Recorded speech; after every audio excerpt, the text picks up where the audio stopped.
గౌరవనీయులు రాష్ట్ర ముఖ్యమంత్రి వర్యులు రేవంత్ రెడ్డి గారు, ఆరోగ్య శాఖ మంత్రులు రాజనరసింహ గారు, ప్రియమైన సహచర మంత్రివర్యులు, అధికారులు, ఈరోజు రాష్ట్ర చరిత్రలో ఒక చారిత్రక ఘట్టానికి తెరలేపుతున్నటువంటి తెలంగాణ ప్రభుత్వంలో సుమారు 7,000 మందికి నియామక ఉత్తర్వులు ఇచ్చేటటువంటి ఒక సంఘటన ఈనాడు లాల్ బహదూర్ స్టేడియంలో రేవంత్ రెడ్డి గారి చేతుల మీదుగా దామోదర్ రాజనరసింహ గారి ఆధ్వర్యంలో జరుగుతోవటం, కొత్త ప్రభుత్వంలో కాంగ్రెస్ ప్రభుత్వంలో వైద్య శాఖకు సంబంధించినటువంటి ఈ మహత్తర ఘట్టం చరిత్రలో నిలిచిపోబోతా ఉంది.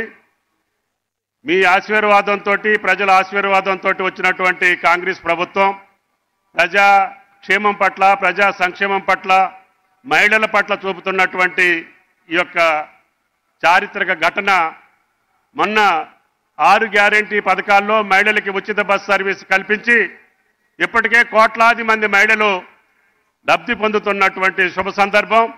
ఈరోజు 7,000 మందికి ఈ యొక్క తెలంగాణ బిడ్డలకి ఇచ్చేటటువంటి ఈ సాధికారత ఉత్సవం.